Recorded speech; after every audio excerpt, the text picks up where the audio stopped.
आकाशवाणी भोपाल से प्रस्तुत है सीधी जिले की चिट्ठी। आलेख सचिंद्र मिश्र, वाचन स्वर अभिषेक कटियार। सीधी जिले में इस वर्ष अच्छी बारिश को लेकर किसान बेहद खुश हैं।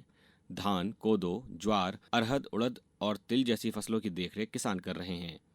रीवा संभागायुक्त बीएस जामोद द्वारा पर्यावरण संरक्षण और स्वास्थ्य रक्षा के उद्देश्य से संभाग के सभी जिलों के अधिकारियों को प्रत्येक मंगलवार को स्वैच्छिक रूप से साइकिल से कार्यालय पहुंचने की अपील की गई थी, जिसके चलते सीधी जिले में अब सभी अधिकारी एवं कर्मचारी सुमंगल साइकिल दिवस मनाते हुए प्रत्येक मंगलवार को कार्यालय जाने के लिए साइकिल, ई रिक्शा तथा अन्य वैकल्पिक साधनों का उपयोग कर रहे हैं। जिले भर में वर्तमान में गणेश उत्सव की धूम रही। जगह जगह पर गणेश उत्सव के पंडाल सजे रहे। लोगों द्वारा पूजा अर्चना के बाद भंडारे का आयोजन किया गया, साथ ही गणेश मूर्तियों का विसर्जन किया गया। मोहम्मद साहब के जन्मदिवस मिलादुन नबी के अवसर पर सीधी जिले में मुस्लिम धर्मावलंबियों ने आपसी प्रेम और भाईचारे के साथ इस त्योहार को मिलकर मनाया। बीते दिनों राष्ट्रीय खेल दिवस के अवसर पर 3 दिवसीय राष्ट्रव्यापी खेल एवं फिटनेस आंदोलन का शुभारंभ किया गया। इस कार्यक्रम में सांसद डॉक्टर राजेश मिश्रा, विधायक सीधी रीति पाठक सहित उपस्थित अतिथियों द्वारा हॉकी के प्रसिद्ध खिलाड़ी मेजर ध्यानचंद की जयंती के अवसर पर उनके छायाचित्र पर माल्यार्पण कर श्रद्धांजलि अर्पित की गई। सांसद डॉक्टर राजेश मिश्रा ने कहा कि प्रधानमंत्री नरेंद्र मोदी के मार्गदर्शन में राष्ट्रीय खेल दिवस से सांसद खेल महोत्सव का शुभारंभ किया गया है, जो कि ग्राम पंचायत स्तर से संसदीय क्षेत्र स्तर तक मनाया जाएगा। इसके लिए रजिस्ट्रेशन 29 अगस्त से प्रारंभ हुए हैं, जो 20 सितंबर तक चलेंगे। 21 सितंबर से 25 दिसंबर तक खेल प्रतियोगिताओं का आयोजन किया जाएगा।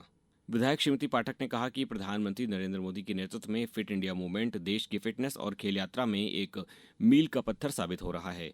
पुलिस अधीक्षक डॉक्टर रविंद्र वर्मा द्वारा राष्ट्रीय खेल दिवस 2025 की शपथ दिलाई गई कि सभी हर दिन खेल और फिटनेस गतिविधियों में भाग लेंगे। इस अवसर पर अंतर्राष्ट्रीय स्तर पर जिले का नाम रोशन करने वाली प्रियंका केवट सहित जिले के प्रतिभाशाली खिलाड़ियों को सम्मानित किया गया। साथ ही योगा, वुशु, ताइक्वांडो तथा कबड्डी खेल का प्रदर्शन किया गया। सांसद खेल महोत्सव के तीसरे दिन सांसद डॉक्टर राजेश मिश्रा के मुख्य आतिथ्य में फिट युवा विकसित भारत के संकल्प के तहत संडे ऑन साइकिल रैली का आयोजन अम्बेडकर चौराहे पर अम्बेडकर प्रतिमा पर माल्यार्पण के साथ प्रारंभ हुआ।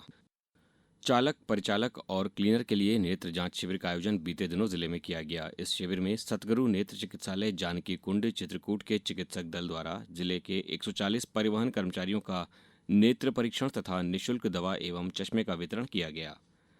अकादमिक गुणवत्ता में वृद्धि एवं बोर्ड परीक्षा का रिजल्ट सुधारने के लिए समग्र शिक्षा अभियान के तहत लोक शिक्षण संचालनालय भोपाल के निर्देश पर हाईस्कूल के सभी 6 विषयों के 1 दिवसीय प्रशिक्षण में हिंदी विषय में 143, अंग्रेजी में 143, संस्कृत में 142 और गणित में 152 तथा सामाजिक विज्ञान में 157 तथा विज्ञान में 145 मिलाकर कुल 882 शिक्षकों को मास्टर ट्रेनर्स ने बीते दिनों प्रशिक्षण दिया।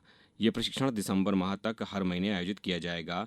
इस प्रशिक्षण का मकसद विषय शिक्षकों को ऐसी शिक्षण तकनीक प्रदान करना है जिससे जिले में अकादमिक गुणवत्ता में वृद्धि के साथ परीक्षा परिणामों में सुधार आ सके तथा शिक्षक नई तकनीकी और पढ़ाने के नए तरीके सीख सकें। कार्य योजना नन्हा सा दिल के अंतर्गत प्रत्येक गांव में घर घर बच्चों की तलाश की जाएगी और क्लस्टर लेवल पर शिविरों का आयोजन किया जाएगा। इस कार्यक्रम में लगभग 50,000 बच्चों की स्क्रीनिंग करने का लक्ष्य रखा गया है। ये कार्यक्रम 5 अक्टूबर से दिसंबर तक लगातार चलेगा। इस कार्य योजना में सारी मशीनरी और जांच उपकरण सत्य साई हॉस्पिटल रायपुर द्वारा उपलब्ध कराए जाएंगे।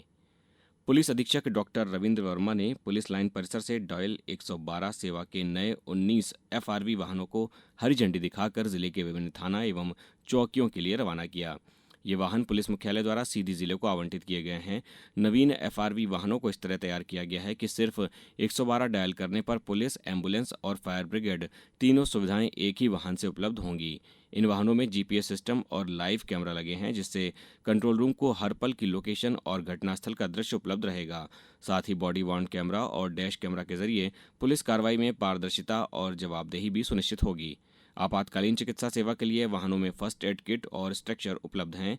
वहीं अग्निशमन यंत्र आगजनी की स्थिति में त्वरित राहत कार्य में मदद करेंगे। इन वाहनों के आने से जिले में नागरिकों को तेज, सुरक्षित और भरोसेमंद सहायता उपलब्ध होगी।